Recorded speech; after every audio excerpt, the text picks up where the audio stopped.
Mana ozgina bir koinot haqida tafakkur qilamiz.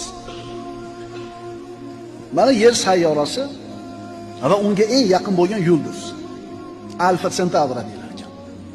Mana shu yer bilan shu yulduz o'rtasidagi masofa 41,5 trillion kilometr ekan. 41,5 trillion kilometr. Bu yerga eng yaqin bo'lgan yulduz bilan yerning o'rtasidagi masofa. Endi undan tashqari qancha yulduzlar bor bu galaktikada? Mana ozgina fikr qilaylik. Endi mana shu masofani yer bilan unga eng yaqin bo'lgan yulduz o'rtasidagi 41,5 trillion kilometr masofani soatiga 200 kilometr tezlikda yuradigan mashinada bosib o'tmoqchi bo'lsak, bizga 23 million yildan ko'proq vaqt kerak ekan. Soatiga 200 kilometr ketadigan mashinada yursak, 23 million yil kerak ekan.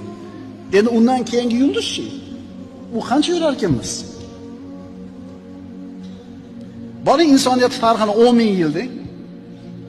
Odam alayhisalom tushganidan keyin Alloh biladi aniqini 10 ming yilda tasavvur qilaylik. Qachon bosib o'tish mumkin? Bu qanaqa bir insonni aqlini lol qoldiradigan katta masofa. Bu eng qisqa masofa shunchalik bo'lyapti. Shuning uchun birodarlar, Alloh taoloning azamati haqida ozgina fikr qilaylik. Koinot haqida ozgina tafakkur qilaylik. Subhanalloh deyishdan boshqa so'z qolmaydi biz uchun.